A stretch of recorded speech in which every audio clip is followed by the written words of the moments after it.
Everybody comfortable? Good. Well, good morning, ladies and gentlemen.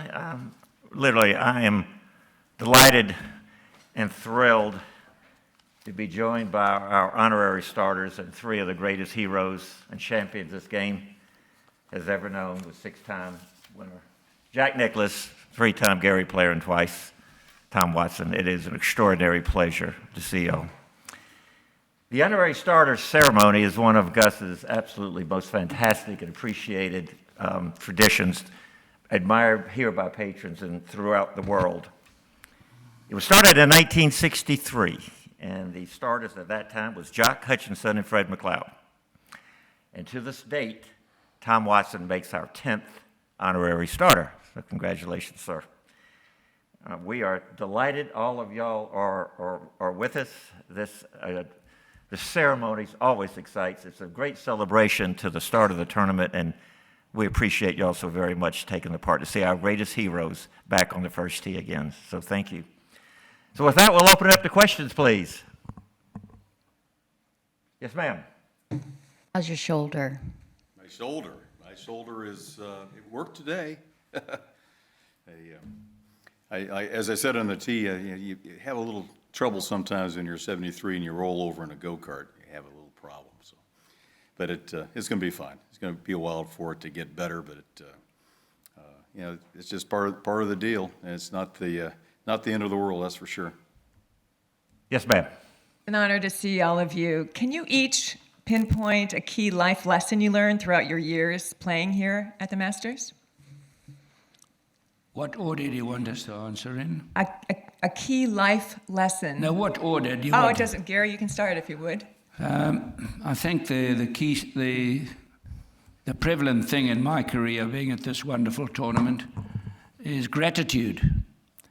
To have the opportunity to play in a tournament of this stature, and to meet people like President Eisenhower. You know, being from a country that practiced apartheid. Well, you did as well over here, but what he did for freedom, that was always a very big imprint on my life, when you think what a marvelous role he played. And then meeting Bobby Jones here as well, such a wonderful golfer, gentleman, maybe the best player that ever lived. He played with a walking stick and a ball that went 80 yards less than today. No mowers. So I think the word is gratitude, just to be able to, particularly for me, this is my 65th appearance here, and you walk on the first tee and you say, well, this might be the last one. So I think gratitude is a word for me. Well, we'll go with everything Gary said, and we'll get to a golf side of it. I first played here. I missed the cut the first year with 8 3-putt greens, and I was at 149. Arnold was at 141, and I hit 31 greens in regulation, and he hit 19. And I said, I think I better learn how to putt. And so I learned how to putt these greens, and it worked. Outside of that, that's a pretty good life lesson to learn how to putt, because if I didn't learn how to putt, I wouldn't be sitting here. And but it's to be here and be part of what's going on is pretty special, and we've just been very blessed to be part of it. Thank you. Well, I concur with what Gary said, gratitude. I say it a bunch of times, not very lightly. I say, how lucky am I to be able to play a game for a living? I mean, I wake up and I can't wait to go out to my job. It's a game. Sometimes it got a little frustrating in years, but it'd be able to tee it up at Augusta as an amateur in 1970, and then again in 1975, playing with Jack in the second to the last group when he made that. How long was that putt at 16? 42 feet 3 inches.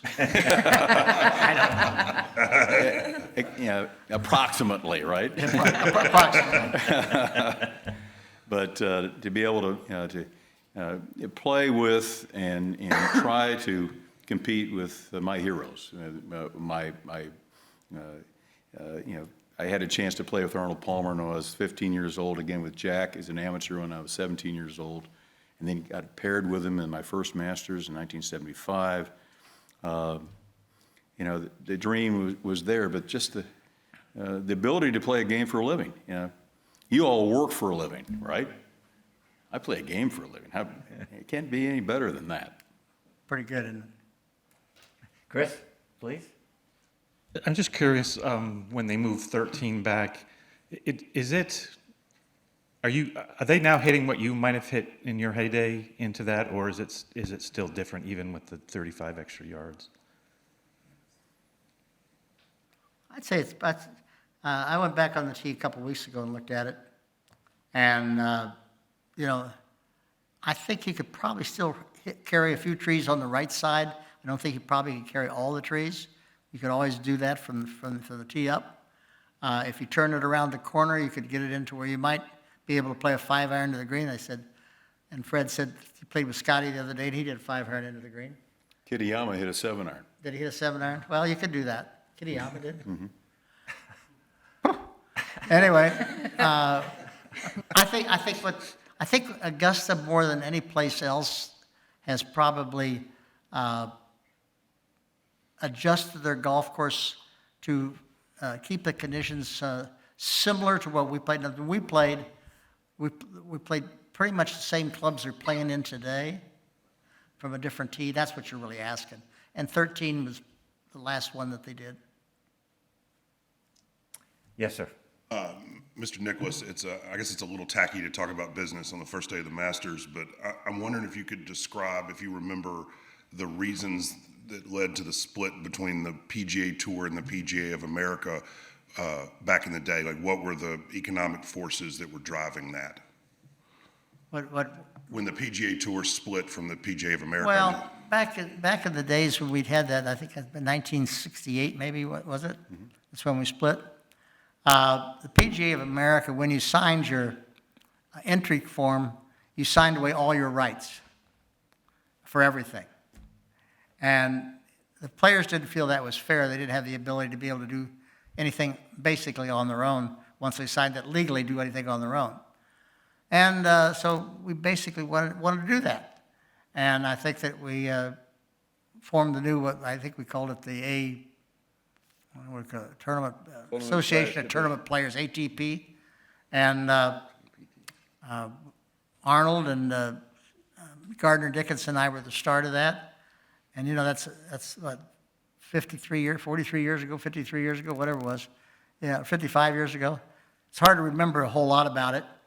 But it was more about freedom and being able to use your own rights. Now, the complaint they've had today, they said, was that it was a very similar situation. Well, I don't think it was a similar situation. But, you know, the tour does have your rights.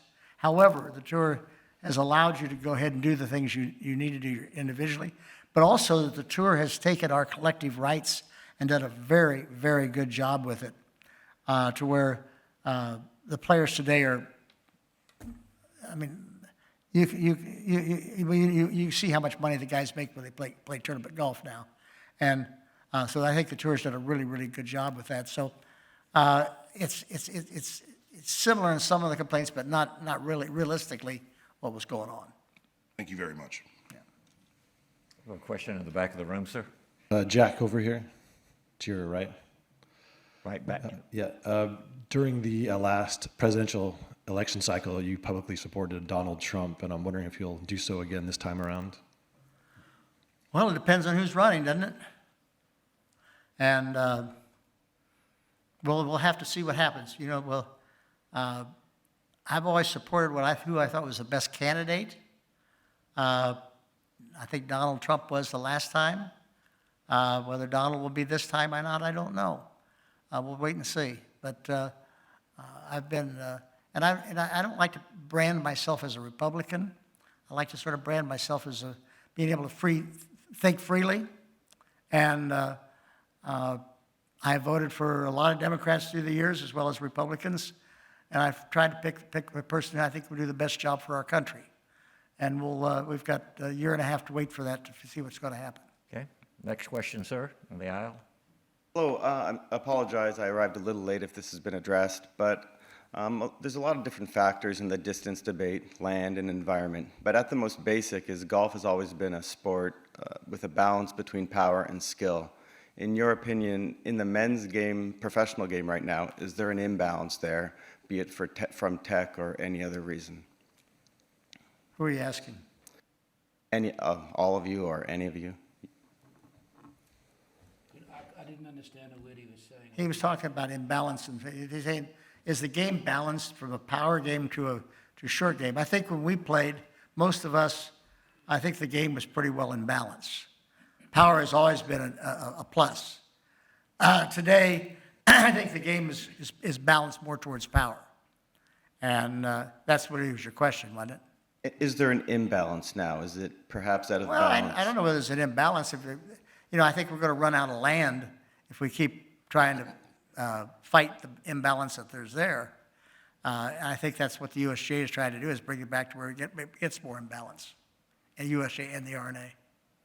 I think what perturbs me is, I said years back that I said on British television, BBC, to Peter Ellis, that players would hit the ball 400 yards, and he told me I was talking nonsense. And then I said there'd be a man at 50 win a major. Never mind 50. Tom Watson nearly won a major at 59, and he was the most unlucky shot I probably have ever seen. I mean, if ever there was a great shot that was penalised, it was at Turnberry. That ball should have been no more than 10 foot from the hole, and nearly won it. Now I say there'll be somebody at 60 win a major, and what I'm saying now, I know is a fact, they will be hitting the ball 500 yards. I mean, already they hit the ball 474 at the long driving competition. And Jack and I were watching television the other day. We have never had a big man play golf here, guys and ladies. These guys had thighs this big. They were 6'8". So thank goodness Augusta have been smart and have tried to get the players today to hit the same clubs we hit in our time. And of all the tournaments in the world, they've done the best. So we're in our infancy. We haven't seen anything yet, what's going to be happening. And so they've got to cut the ball back. Otherwise, the technology and the whole objective of golf is going to be imbalanced. And I get very concerned about how much they're going to cut the ball back. I don't think, personally, I'm very delighted to see them making an effort. There's been a lot of talk about it. I know Tom, Jack, and I, and a lot of players have spoken about it for years and years and years. 20 yards is not enough if you look into the future. You've got to cut it back for pros. Leave it for the amateurs as it is. But for pros, you've got to cut it back 40 yards. I mean, they're hitting this young boy from South Africa. You think Deshambra is long. This young boy who's an amateur playing in this tournament hits it probably 20 yards further than he does. He's hitting an 8-iron to some of these par 5s. So where are we going? That's a big thought, and it's a really big responsibility for the leaders of the game. Mr. Watson, did you have a Well, there are legitimate reasons to move the ball back, and I concur. I think that I listened to Jack for all these years when he started being very public about saying, we have to reduce how far the ball goes. 'Cause that's the major factor. Yes, the clubs themselves help you hit the ball a little bit longer. But the ball was the biggest factor in 2001 when the Pro V1 came out. It put it put a huge boost to the amount of distance that you could hit the ball. Then all the other ball manufacturers went that route. And if you look at the golf courses, and just take the example, the question was raised about the 13th hole. Very simply, Augusta had to go in and they had to buy the land to extend the hole, and they spent a lot of money to buy that land, but they extended the hole. Now, how is that hole going to play? It's a sharp dog leg left. 305 yards to get out where you can see the green. I know Jack for a fact when he played there, he hit a 3-wood off the tee, and he basically took the left trees out of there. He put a 3-wood down the left side and cut it, right? No, I hit it out to the right and hooked it. Well, okay. No, but I took it out, tried to take it down. I played out well around. But the factor there is he didn't want to hit it through the fairway. And, No. But he had it out, he could get it out there to where he could hit it to the green. Golf courses are like that. Gary's right. You're going to have people hit the ball farther and farther. I think it's a very good thing that the USGA and the RNA are starting to really move forward and say, all right, we have to create a golf ball that goes less. Now, do we bifurcate? You know, the great term bifurcate. I was against that until recently when I said, you know, I think it's best to have a pro ball to play with, and then let everybody else play with the longer ball. That's the way I look at it. Then it begs the question: okay, what do you do with the elite amateur competitions, or the elite junior competitions, where these kids carry it 270, 280 in the air? Where do you do that? Yes, a local rule. You could make a local rule said you have to play with the pro ball, but then what does that do? How these people prepare for tournaments or play the game normally? The elite amateurs. Do you always play with the shorter ball, or do you play with the longer ball? There's the crux of the issue there. If you bifurcate, so. And the other thing about bifurcation is that if you just went with one ball, what would happen in 2026 to the hundreds of millions of golf balls that were produced to be the long ball, and all of a sudden by 226, you say you can't play with those balls anymore to the whole general, whole public. That's $1 billion of losses. So, these are the issues that the RNA and the USGA are struggling with, and I'm coming down. I think we ought to play with a pro ball. That's what I think we ought to do. You know, I was around, but when we changed from the small ball to the large ball, and I think they grandfathered in the small ball for 8 to 10 years, and the pros played the big ball because that's what and the Europeans wanted to try to. The American players were a lot better then because they played the more difficult ball to play. And then the amateurs wanted to play it. Then the club, all the elite amateurs wanted to play it. Pretty soon the average golfer said, I want to play what the pros are playing. Basically, all they got to do is move up 2 yards on the tee, and it's exactly the same. Yeah. Now, I want to put one last thought in your mind, and then I'm done with it. Bob Jones, and I'm not sure which book, one of his last books, he wrote in his last book, he said, the biggest problem we have to face in the game in the future is the distance of how far the golf ball goes. Back at about 1930, okay? So the problem hasn't changed. And I think what the USGA and the RNA have done is a good start on where they are, whether it's bifurcation or whether it's, and I think bifurcation is fine to start with. Mm-hmm. And they thought so the last time, that's why the ball. But let's see what happens. Guys, there's not many places you can go out and buy another golf course to put a tee. So, we're going to run out of land, you run out of water, plus the fact that, you realize that the longer the golf ball goes, the more time it takes to play the game of golf. And the biggest problem we got, one of the biggest problems is it takes too long to play the game. So anything we can do to shorten up the time we play and make the game more sensible and easier, I think we got to do it. We got to do it. Good. Thank you for your comments, gentlemen. Absolutely right on that.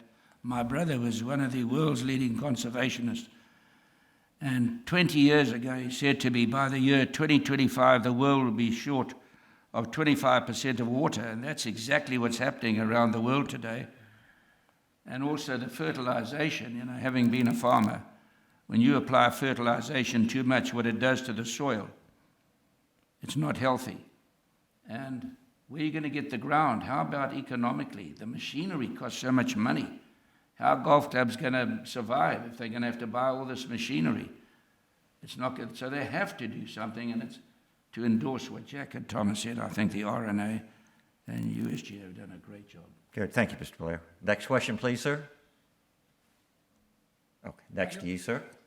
This is for all three of you. What is the biggest change that you have seen at Augusta National from when you first walked on the property to today? Well, very simple. It's the greens. When I played here as an amateur in 1970, they were overseeded over Bermuda. It's a rye overseed Bermuda. 1981, they changed it to bent grass. Frankly, that was the biggest change. They finally got it right. They had a few issues with the bent grass greens, with the slopes of the greens the first year, and they rectified that. Yeah. But it was, to me, that was the biggest change. I think the fairways, I remember going in a playoff with Arnold Palmer in 1962, and we came to 13, and he outdrove me by 10 yards, and I looked at my ball and I said, I have a lie that I cannot go for the green. And I remember hitting my ball when I won the tournament 61, and the trees on the right, and I couldn't have a clear shot because I couldn't move the people, and I chipped it back on the fairway and went down into the creek. The lies at number 2, the little short shots into that green, the fairways, I mean, it's just like night and day, and technology's made a massive difference to the game. The condition of the golf course, and Tom's great mentor, Byron Nelson, said one of the biggest changes is the mower. And that's so true. The conditions of the course today, I mean, we had a man called Bobby Locke, who in America they never regard in the top 50 top players. He's definitely in the top 15 players that ever lived. If you put him on greens like this, you would have seen putting like you've never seen by any human being.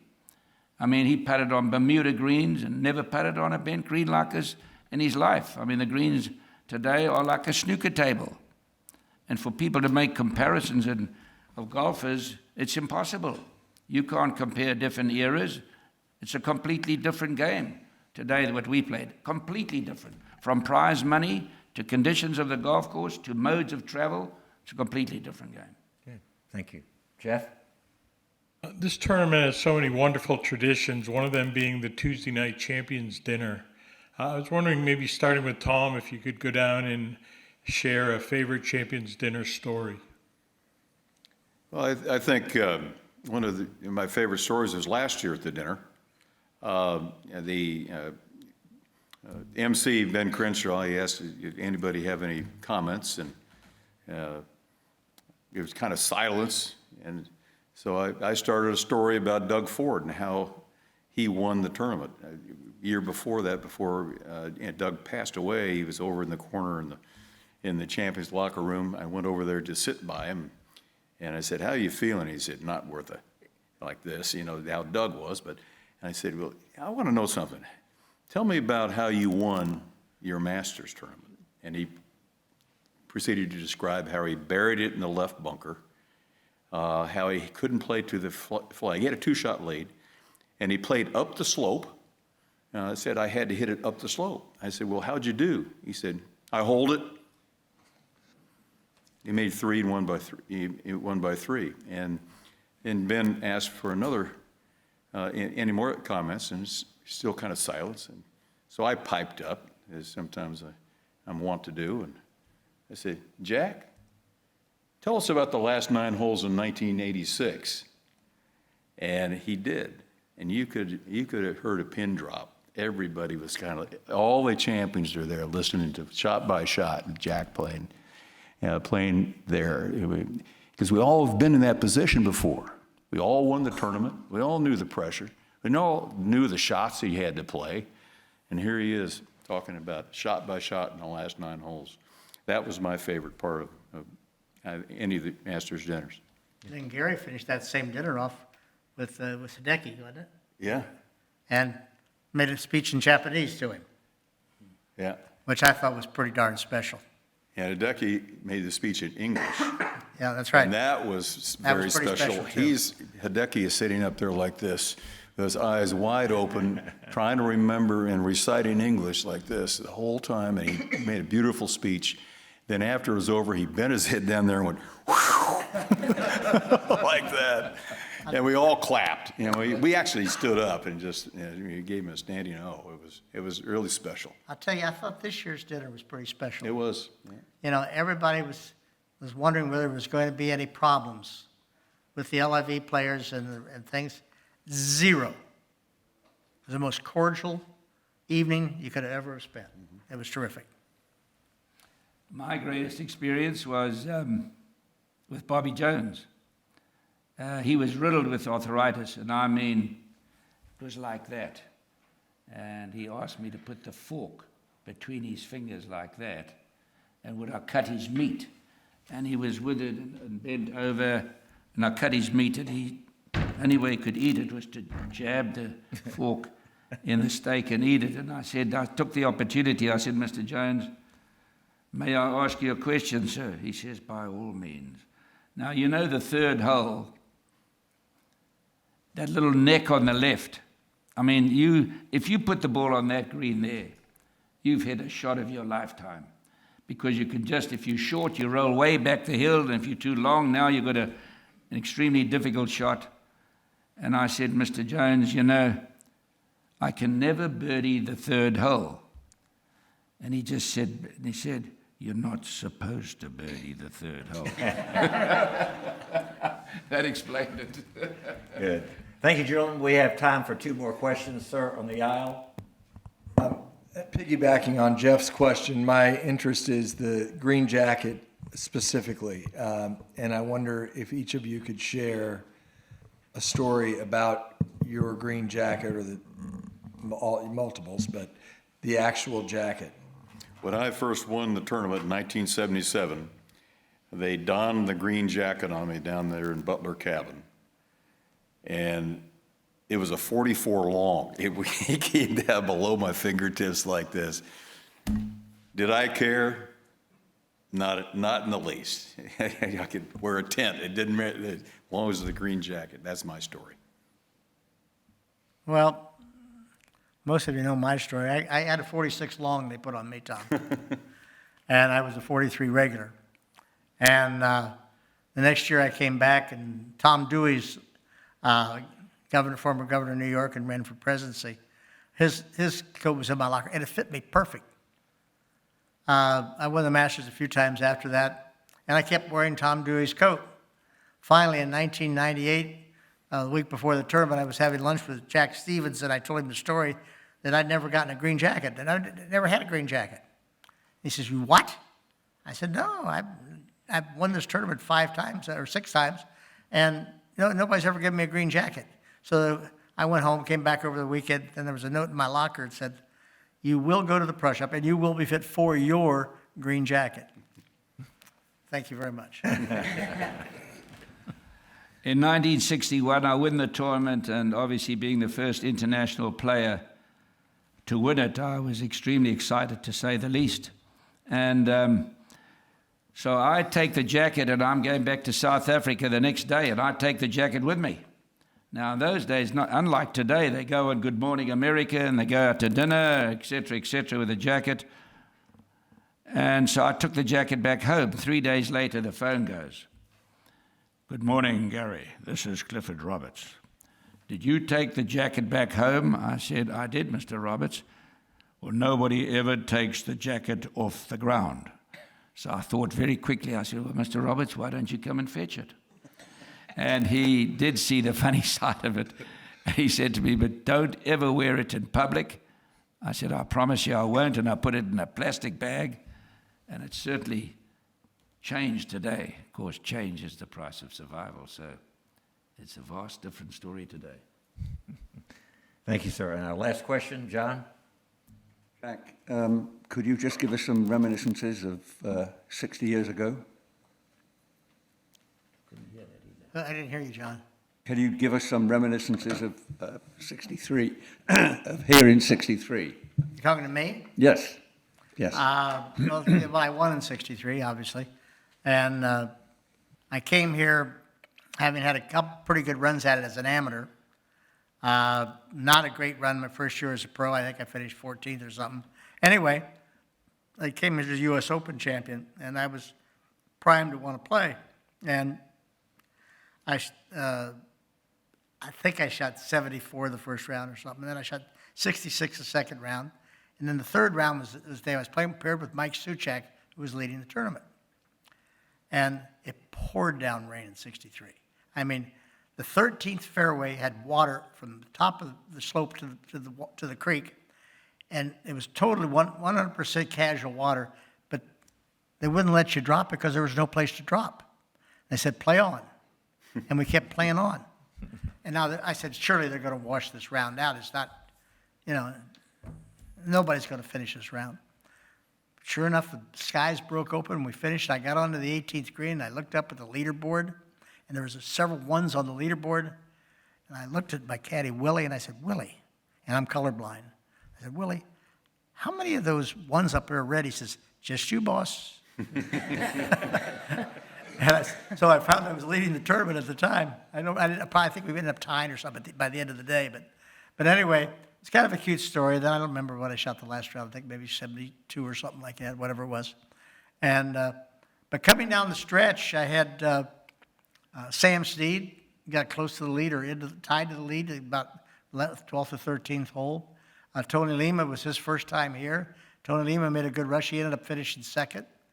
And you know, I had about a 4-footer, I guess, at the last hole to win the tournament, and I made the tournament. And my emotions were, you know, I didn't have those kind of emotions in those days. Things I was pretty stoic about what I did. So I sat there and says, now what would I do? I hold this putt. You know, I think Arnold would have thrown his hat. So after I got it, I reached up, got my hat, and I threw my hat. I said, now that was pretty false. And if you go back and look at it, it was. It looked like some 23-year-old kid trying to manufacture an emotion. But anyway, that was a pretty special win for me. And of course, then we came back the next year, and I can't pass. We talked about the Masters dinner, and you know, the Masters champion is to set the menu. And Bowman used to be the a maitre d', and Bowman came to me and he says, Mr. Nicklaus, he says, what would you like to have for your Masters dinner? And I said, well, Bowman, I said, what do you think Mr. Roberts would like to have? He said, Mr. Roberts would like to have a shrimp cocktail, a New York strip medium rare, some green beans, a baked potato, a tossed salad with some blue cheese, and he'd like to finish off with Georgia peaches. That'll be just fine, Bowman. So that's what we had for my first Masters dinner. Well, thank you, gentlemen. It has indeed been a great honor and joy to have you all be the official starters of the 87th Masters. You'll always be our heroes. Thank you all so very much. Thank you, ladies and gentlemen.